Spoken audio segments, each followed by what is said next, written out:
Mangalayatan university का अपना radio station radio Narad 90.4 FM, जन जन की मंगलवाणी।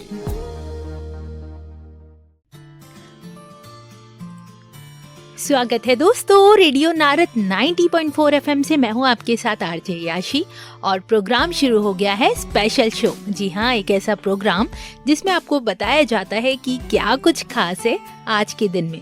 दोस्तों, आज का दिन बेहद ही खास है क्योंकि आज है वर्ल्ड फोटोग्राफी डे। एक ऐसा दिवस जो हर दिन हर कोई मनाता होगा। अपने फोन को उठाकर कैमरा खोलकर एक पिक्चर तो जरूर क्लिक करता होगा। आज उसी दिवस को सेलिब्रेट करने का विश्व स्तर पर दिवस है। तो दोस्तों, आइए मनाते हैं रेडियो नारद के साथ वर्ल्ड फोटोग्राफी डे। फोटोग्राफी यानी एक तस्वीर जो एक कहानी होती है और हमें वो यादें देती है जो हमेशा हमारे दिल के पास रह जाती हैं। और आज के इस खास दिन पर आपके लिए ये खास प्रोग्राम, जहां हम मिलेंगे एक ऐसे शख्स से जिन्होंने कैमरे के जरिए हजारों दिलों की कहानियां और खुशियां कैप्चर की हैं। दोस्तों, आज हमारे साथ मौजूद है आगरा के मशहूर wedding photographer mister Atul Shrivastava ji, जो 2012 से शादियों की खूबसूरती और जज्बात को अपने लेंस में समेटे आ रहे हैं। आइए उनसे जुड़ते हैं और जानते हैं उनके बहुत से अनुभव आज के इस फोटोग्राफी डे पर। तो अतुल जी, आपका बहुत बहुत स्वागत है रेडियो नारद 90.4 FM में। हाँ जी, नमस्कार। और सबसे पहले तो आपको आज के इस खास दिवस वर्ल्ड फोटोग्राफी डे की बहुत बहुत शुभकामनाएं। थैंक यू, आपको भी। सर, सबसे पहले हम आपसे ये जानना चाहेंगे कि वेडिंग फोटोग्राफी का आपका सफर कैसे शुरू हुआ। साल 2012 से लेकर अब तक आपने क्या कुछ एक्सपीरियंस किया? It's a long time actually. तो एक्सपीरियंस बहुत ही अलग रहा। मतलब अलग अलग क्लाइंट्स हम लोग हमेशा ही मिलते रहते हैं अलग अलग वेडिंग्स में, और वहाँ पे हमेशा कोई ना कोई स्टोरीज होती हैं। तो हमेशा एज अ फैमिली के तौर पे हमको एज अ फोटोग्राफर भी काम करना होता है वहाँ पे, क्योंकि आजकल फोटोग्राफी उस ढंग से नहीं रह गई है कि आप बस गए और प्रोफेशनली आप बस फोटोज खींच के आ गए। आपको उनकी फैमिली में मर्ज अप होना होता है। तो प्रोफेशनली देखा जाए तो एज अ फोटोग्राफर आप भले ही वहाँ पे काम कर रहे हैं, बट वहाँ पे मेरा जो हमेशा एक एस्पेक्ट रहता है एक्सपीरियंस के अराउंड, कि मैं अपने क्लाइंट को जो एक्सपीरियंस दूं वो ऐसा दूं कि जैसे कि मेरे खुद के छोटे भाई की शादी है। ओके, लाइक सैटिस्फाइड क्लाइंट होना चाहिए आपका। हाँ, वो क्लाइंट सेकेंडरी हो जाता है, पहले वो फिर फैमिली हो जाती है जी। तो वो मेरा हमेशा एक प्रायोरिटी होता है कि मैं हमेशा उस ढंग से लोगों को सर्विसेज दूं कि मैं उनके फैमिली का पार्टी हो जाऊं, क्योंकि जो वेडिंग फोटोग्राफी हो गया या फिर फोटोग्राफी बिजनेस है जी, ये वर्ड ऑफ माउथ से बहुत ज्यादा आता है। और मेनली लोग उसी को रिकमेंड करते हैं जो कि फैमिली में क्लोज होता है जी। तो वो वाली चीज है कि हम इसी ढंग से ही काम करते हैं। और एक्सपीरियंस के अराउंड अगर मैं बात करूँ तो मेरा जो एक्सपीरियंस है ना वेडिंग्स का जी, वो कहते हैं ना कि फील बेस्ड है। जैसे कई बार जब विदाइयां हो रही होती है तो हमको खुद भी आंसू आ रहे होते हैं। एग्जैक्टली। आप जब फैमिली के तौर पे चीजों को करोगे ना, तो अपने आप की जो आपका एक्सपीरियंस है वो बहुत सारे अप एंड डाउन से जुड़ा हुआ होता है, और बहुत सारे उसमें मतलब अच्छे पल भी होते हैं जहाँ पे कपल बहुत ज्यादा खुश दिखाई दे रहा है, और विदाइयां भी होती हैं। तो बिछड़ना मिलना बहुत सारी चीजें हैं जिसके साथ मेरे को डेज का पता ही नहीं रहता है, और वो पास ऑन होते चले जाते हैं क्योंकि प्रोजेक्ट आते जाते हैं और जाते जाते हैं। डेफिनेटली सर, वहीं एक परफेक्ट मोमेंट की बात करें तो आपके हिसाब से शादी के दिन का वो कौन सा मोमेंट होता है जिसे मिस बिल्कुल भी नहीं करना चाहिए? जयमाला कभी मिस नहीं करनी चाहिए। उसका कोई भी रीजन? जयमाला जब हो रहा होता है ना, मेनली क्या है कि हम तो रिचुअल बेस्ड चीजों को देखते हैं, या फिर कोई भी इंसान जो एज में बड़ा है वो चीजों को रिचुअल बेसिस पे ही देखता है। बट जो कपल होता है ना, जब वो एक दूसरे के गले में जब माला को डाल रहा होता है, उसको ये लग रहा होता है कि उसकी आधी शादी कंप्लीट हो गई। वो उनके फेस पे जो एक सेटिस्फेक्शन होता है ना, वो जब आप देखते हो तो उससे आपको ना एक रिलेटिविटी क्रिएट होती है, आप इमोशंस को फील कर पाते हो। और अगर कोई है जो कि एक्चुअल में लव को फील करना चाहता है, तो उन कपल को जब देखता है ना, तो वो एक्चुअल में उस लव को फील कर पाता है। तो वो कभी मिस नहीं करना चाहिए। बिल्कुल सर, वहीं 14-15 इयर्स के इस एक्सपीरियंस में आपको बहुत सारे चैलेंजेस भी फेस करने होंगे, लाइटिंग्स के साथ, इमोशंस के साथ, या फैमिली की बहुत सारी एक्सपेक्टेशंस होती हैं। तो क्या क्या चैलेंजेस आपके टेन्योर में आए और वो आप कैसे आपने उसको सॉर्ट आउट किया? मेनली क्या है कि जो कपल होता है ना, कपल को तो हर चीज पहले से प्री गाइडेड होती है, बट फैमिलीज होती है ना, उनके अराउंड ऑब्वियसली हमेशा ही इश्यूज आते हैं। जैसे कि अगर मैं बात करूं कि हम लोग ना फोटोशूट जब करने के लिए जाते हैं तो एक्चुअली सर्दियों के टाइम पे हमारा कोट पैंट वाला ड्रेसिंग होता है जी। तो उसमें कई जो रिलेटिव्स होते हैं वो हमेशा आके ना हमको टीज करते हैं कि यार तुम तो खुद ही रिश्तेदार लग रहे हो। जी जी। वैसे क्या है कि कपल खुश हो रहा होता है, बट जो रिलेटिव्स होते हैं वो कई बार आपको नॉक डाउन करने की कोशिश करते हैं अनरिलेटेड चीजों को लेके। तो वो कुछ ऐसा पार्ट है कि जिसमें कि अब उस बंदे को क्या ही समझाया जाए या क्या बताया जाए तो तब वो एक अजीब सा मोमेंट होता है जिसमें कि कुछ बोलते नहीं बनता। या फिर कई बार जो रिलेटिव होते हैं, मतलब फूफा या फिर ताऊ की अगर मैं बात करूं, तो अपनी इम्पोर्टेंस बहुत ज्यादा चाहते हैं। वो बार बार आके ना, मतलब एक बार फोटो खिंचा लिया और फिर अगेन आएंगे आपके पास और बोलेंगे कि मेरी ना सबसे ज्यादा फोटो लेनी है क्योंकि मैं फूफा हूँ या फूफा हूँ जी।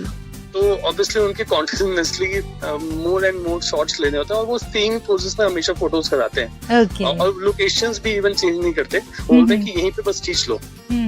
मतलब एल्बम में मेरा फेस दिखा रहना चाहिए। हाँ, दिखा रहना चाहिए। तो वो हमारे फोटोग्राफी टीम के लिए एक काफी कॉम्प्लिकेटेड सिचुएशन होती है जिसमें कि सेम ही पोज में लगभग 70 to 80 फोटोज वो लोग खींचते हैं। जी जी बिल्कुल सर। वहीं अगर आज के ट्रेंड की बात करें तो प्री वेडिंग शूट्स का और सिनेमैटिक वीडियोस का आजकल बहुत क्रेज है।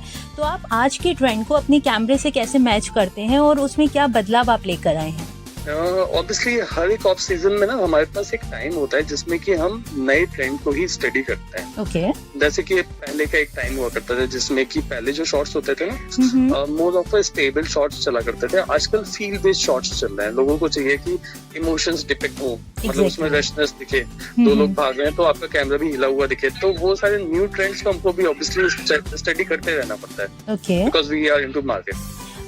सर आपने 15 इयर्स के इस एक्सपीरियंस में बहुत सारी वेडिंग्स अटेंड की हैं, तो उसमें कोई ऐसा मेमोरेबल मोमेंट जिसने आपको भी रुला दिया हो या आपको भी बहुत हंसा दिया हो एंड लाइफ टाइम मोमेंट बन गया हो वो आपका? ऐसे तो देखिए बहुत सारे हैं जी, बट ऑब्वियसली मेरे को तब बहुत ज्यादा मतलब स्पेशल फील होता है। आपको शायद सज्जन भोग पता होगा, जिसमें कि जो क्लोज वंस होते हैं ना फैमिली के, वो बैठ के और दूल्हा दुल्हन बैठ के खाना खाते हैं रात के समय। जी जी। तो मेरे साथ ऐसे सिचुएशंस कई बार हुए हैं क्योंकि एज अ फैमिली अब मैं कई लोगों का ना फैमिली फोटोग्राफर क्रिएट हो चुका हूँ। तो वो जब मेरे को स्पेशली बहुत मतलब बोलते हैं ना कि आप जब तक नहीं आओगे सज्जन भोग पे मैं खाना नहीं खाऊंगा जी जी। वो मोमेंट मेरे को बहुत अच्छा लगता है कि लोग फोटोग्राफर को एज अ फैमिली ट्रीट करते हैं। वो मेरे लिए एक स्पेशल चीज है।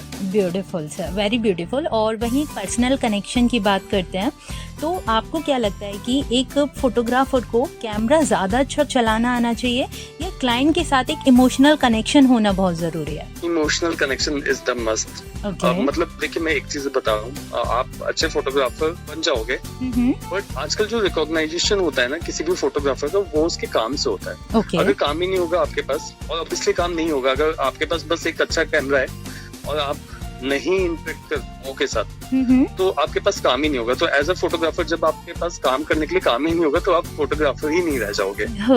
तो बहुत इम्पोर्टेंट है कि आप लोगों से जुड़ के रहो और काम करते रहो।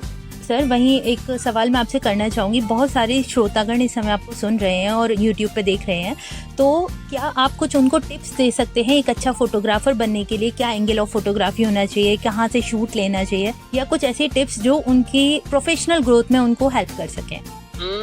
शुरुआत में मैं हमेशा बोलता हूँ अपने स्टूडेंट्स को कि हमेशा जब भी आप मतलब फोटोग्राफी करें, ऐसा जरूरी नहीं है कि आपके पास बहुत ज्यादा महंगा कोई कैमरा हो। आपके पास अगर मोबाइल भी है, आप उससे भी फोटोज लेना चाहते हैं तो आप उससे भी ले सकते हैं। Just the only thing is कि सबसे पहले आप फोटोज को एटलीस्ट लेना चालू करें। आपको किसी भी सेट रूल्स में बांधे ही मत। जो आपका मन कर रहा है ना कि ऐसे कैसे भी मेरे को बस फोटो लेनी है, तो आप पहले तो लेते जाओ, और लेते लेते जब आप फोटो लोगे ना तो आप जुड़ने लग जाओगे अपने गैजेट के साथ, भले ही वो मोबाइल हो।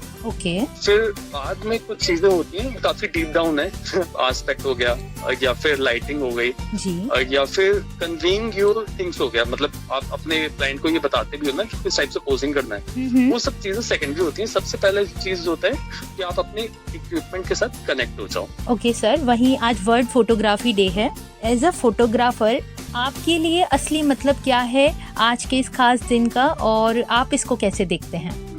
एज अ डे अगर देखा जाए तो ऑब्वियसली मैं तो काम में हूँ, तो कंटिन्यूसली शूट्स में जब मैं होता तो वो मेरे लिए फोटोग्राफी डे होता है जी। बट मेन क्या है कि फोटोग्राफी के लिए एक पर्टिकुलर डे को जो लोगों ने डिसाइड किया है ना, तो ऑब्वियसली लोग रिकॉग्नाइज कर रहे हैं कि हाँ फोटोग्राफी के तौर पे एक पर्टिकुलर डे दिया गया है। बट जो भी इंसान प्रोफेशन में होता है उसके लिए हर एक दिन ही वर्ल्ड फोटोग्राफी डे ही है जी। और सेलिब्रेशंस हमारे तो उस वे में चलते ही रहते हैं। बट क्या है कि जो इंसान नया है उसके लिए ये बहुत इंपॉर्टेंट है कि वो इस दिन को बहुत स्ट्रॉन्ग वे में मनाए और अपने इस पैशन को कंटिन्यू करे, क्योंकि photography is not just a business, it's a passion. कोई मैसेज देना चाहेंगे सर श्रोताओं को, लिसनर्स को? आई वुड से कि अगर फोटोग्राफी में मतलब आपका इंटरेस्ट है तो लोगों के लिए ना करके अपने लिए करने की कोशिश करें। इट्स अ आर्ट आल्सो, तो ऑब्वियसली ये आपके सोल को फुलफिल करता है। Beautiful sir. अगर आपसे कोई कनेक्ट होना चाहे तो आप उसे कोई कांटेक्ट नंबर प्रोवाइड करना चाहेंगे आपके ऑफिस का, जिससे वो आपसे कनेक्ट कर सके वेडिंग फोटोग्राफी के लिए भी? आप इजीली फिल्मफिक प्रोडक्शंस को सर्च आउट कर सकते हैं गूगल के ऊपर। मैं सबसे ऊपर ही आपको देखने को दिख जाऊंगा और वहाँ पे ही आपको मेरा नंबर भी दिख जाएगा, वेबसाइट भी दिख जाएगा, बहुत इजी वे में। डेफिनेटली सर, आपको आज के इस खास दिवस वर्ल्ड फोटोग्राफी डे की बहुत बहुत शुभकामनाएं। आपको भी।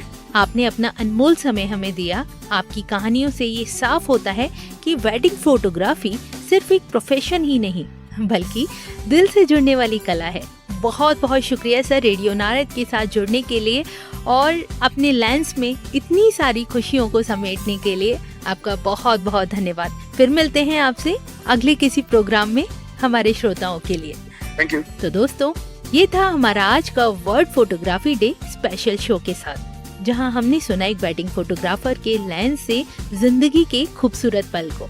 मैं हूं आपकी दोस्त आरजे याशी और आप सुन रहे हैं रेडियो नारद 90.4 FM। फिलहाल मेरा वक्त हो गया है आप सभी से विदा लेने का, लेकिन जाने से पहले आज के इस खास दिवस पर मैं कहना चाहूंगी, वक्त गुजर जाता है लेकिन तस्वीरें एक बार फिर से सारी यादों को ताज़ा कर देती हैं। उन कहानियों को हम तस्वीरों के माध्यम से एक बार फिर से जी सकते हैं, तो अपने हर मोमेंट को कैप्चर करके रखें। इसी के साथ फिर मिलते हैं अगले खास प्रोग्राम में एक खास शख्स के साथ। तब तक के लिए बने रहिए रेडियो नारद 90.4 FM पर मेरे यानी आरजे याशी के साथ। Keep listening and stay tuned.